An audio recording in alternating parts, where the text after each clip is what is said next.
Desde muito cedo, a gente aprende o significado da palavra empatia e como a gente deve usar ela na nossa vida para a gente ser uma pessoa melhor. Porém, com o tempo, a gente vai perdendo o significado da palavra e com isso, a gente acaba não praticando a empatia da maneira que a gente devia praticar, né? Então, eu queria te perguntar: você sabe o que é empatia? E aí, tudo bem? Eu me chamo Cauã e hoje eu vou falar um pouco sobre uma das minhas obras favoritas, que é Koi no Katachi ou A Voz do Silêncio. Eu conheci essa obra por meio do filme, que é um filme animado de 2016, lançado pelo estúdio Kyoto Animation, que é um filme muito bom, diga-se de passagem, que adapta muito bem o mangá. Claro, ele corta algumas coisas e tudo mais, mas é uma adaptação muito bem feita e segue a mensagem original do projeto. Eu conheci Koi no Katachi pela Netflix e por alguns clipes que eu vi soltos por aí. De um dia eu decidi assistir e fiquei maravilhado com a história, com a animação, com os personagens e decidi, né? Eu decidi começar a ler o mangá. Só que o mangá na época era bem caro, tava uns R$ 70 por volume e tinha 4, pelo menos era curto, né? E em cima desses 4 volumes eu fui comprando, comecei pelo 2, depois o 3, depois o 1 e daí o 4. A ordem tudo errada, mas como eu já conhecia a história, eu não via problema em comprar assim. Mas a história é um pouquinho diferente, eu vou falar sobre isso mais pra frente no vídeo. Mas hoje eu vou falar sobre como a narrativa trabalha a empatia de uma maneira um pouquinho diferente. Em vez dela fazer a gente se colocar no lugar do outro por livre e espontânea vontade, ela força o personagem principal, Ishida Shoya, a sentir empatia. E é sobre isso que a gente vai falar hoje, sobre empatia forçada e como ela é feita em Koi no Katachi. A Voz do Silêncio é um mangá de Yoshitoki Oima, como eu já tinha falado agora há pouco na apresentação. Ele foi lançado na Weekly Shonen Magazine em 2013. E a autora, antes de lançar o mangá, participou de um concurso de novos mangakas para participar, claro, da serialização do mangá que fosse escolhido. Ela fez uma one shot, que seria Koi no Katachi futuramente, que já tem muita base do que ia ser Koi no Katachi, mas o que naquela época era só uma ideia dela. Na época já foi muito bem feito, os personagens, a arte, tudo já tá ali, sabe?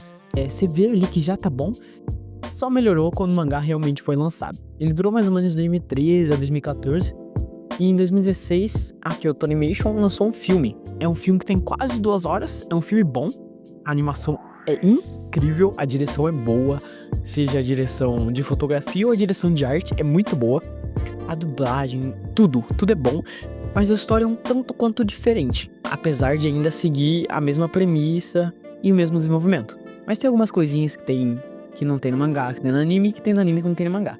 Enfim, a história segue a trajetória de Shida Shoya, que é uma criança que estuda no fundamental e, entre várias coisas, várias particularidades dela, ele odeia tédio. Mas assim, ele odeia muito, ele não consegue sentir o tédio porque o tédio é tipo uma maldição pra ele não consegue só ficar parado, sabe? Só não fazer nada e só viver normalmente. E pra fugir desse tédio constante que ele sente, ele pula de pontes, ele brinca com a água, ele sai no soco com outras pessoas pra recuperar o tênis dele, enfim. Ele faz muitas coisas. E uma dessas coisas que ele faz é fazer bullying com uma menina surda que acabou de chegar na sala dele. Quando ela chega, no mangá principalmente, tem um painel que mostra o universo. Ela numa extremidade, que é um planeta, e ele em outro, que mostra que são 2 mundos muito diferentes. Então, com isso, ele começa a fazer bullying com ela porque ele vê, nossa, ela é um ser alienígena, ela não fala a nossa língua e eu quero me divertir com ela. Ela é uma ótima fuga para o meu tédio. E a partir dessa premissa, a história constrói esses conflitos, seja ela o bullying em si, que ele pratica enquanto eles são crianças, ou até mesmo a sua redenção, que vem mais tardar. E para essa redenção acontecer, o Ishida precisa ter empatia pela Nishimiya, que é a menina surda que ele faz bullying. Que tipo, a gente vê uma pessoa na rua, e a gente fala, nossa, que dó, ela mora na rua e pá, a gente se põe no lugar dessa pessoa e sente a dor dela e fala, nossa, deve ser horrível. E com isso a gente sente alguma coisa. O Ishida não. E no caso dessa história, a empatia é forçada a ele, e a gente vai falar sobre isso agora. A filósofa Edith Stein analisou a empatia como o processo da gente vivenciar a experiência do outro em si. Ou seja, a empatia surge do momento que a gente percebe o sofrimento do outro e esse sentimento que ele sente, ou que a gente acha que ele sente, a gente sente em nós. Com isso, a empatia é o ato da gente se abrir com o sofrimento do outro e acolher isso pra si. E com isso a gente sente alguma coisa. Porém, a empatia que a gente vai falar hoje é uma empatia que a gente não escolhe sentir. É uma empatia que a gente é forçado a sentir, seja ela vivenciando a mesma coisa ou outras coisas. Então, com isso agora a gente vai falar da o Ishida e os seus amigos passarem meses praticando bullying com a Nishimiya, desde jogar água nela, quando ela estiver passando, colocar o rodo pra ela tropeçar, escrever coisas na mesa dela, escrever coisas na lousa e até mesmo chegando a quebrar os aparelhos auditivos dela, que são muito caros. Chega um dia na sala pedindo explicações, porque os aparelhos auditivos que são muito caros estão sumindo toda vez que um novo é comprado. E o professor que era conivente com os atos do Ishida e os demais, porque quando o Ishida fazia alguma coisa, o máximo que ele fazia era pro Ishida parar. Mas tinha horas que ele endossava esse comportamento do Ishida, com algumas falas que são bem duvidosas se você olhar assim. E no mangá, é uma cena que tem só no mangá, eles voltam assim na escola, anos depois, quando eles já estão mais velhos assim mesmo. E eles conversam com o professor. E o professor, diferente da época que ele ainda assim tentava fazer o Ishida parar de um jeito, disfarçando o preconceito que ele também tinha com a Nishimiya, no mangá, quando eles voltam pra escola, o professor diz que a culpa era da Nishimiya e que ela tinha que perceber que a culpa era dela, que a deficiência dela não era uma desculpa pra ela fazer coisas erradas. Então assim, todo mundo ali ao redor tinha culpa, e muita culpa.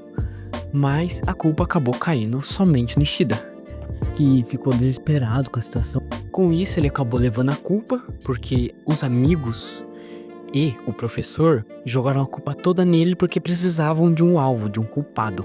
Com isso, o Ishida ele leva a culpa, a mãe dele vai até a mãe da Nishimiya, paga ela, até mesmo arranca o brinco da orelha, fazendo sangrar só pra conseguir pagar o valor todo que o Ishida fez. A mãe da Nishimiya tem que pagar com aparelhos auditivos novos. E depois de toda essa situação desesperadora que o Ishida passou, por culpa dele mesmo, mas não só dele, mas que acabou caindo somente sobre ele começou a se afastar dos amigos, que os amigos começaram a praticar o mesmo bullying que ele e companhia faziam com a Nishimiya, ele começou a sofrer. Então, quando ele passava, eles batiam com a vassoura, eles jogavam água nele, eles escreviam coisas maldosas na mesa, chegando a falar pra ele se suicidar, e eles batiam nele também. Fora que eles, sempre que o Ishida comprava um tênis novo, eles iam lá e escondiam ou roubavam ou jogavam fora. Então assim, o bullying que ele fazia com a Nishimiya acabou voltando pra ele.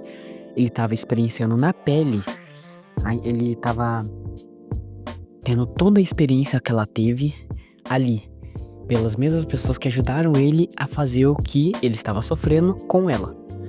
Assim, todos os amigos se afastaram dele e começaram a falar mal dele, falando que ele praticava bullying, que ele era uma pessoa ruim e entre outras coisas. Então assim, ele não tinha mais amigos, e se ele tentasse conseguir amigos novos, ele já tinha uma má fama de fazer bullying. Então assim, ele não conseguia se aproximar mais das pessoas.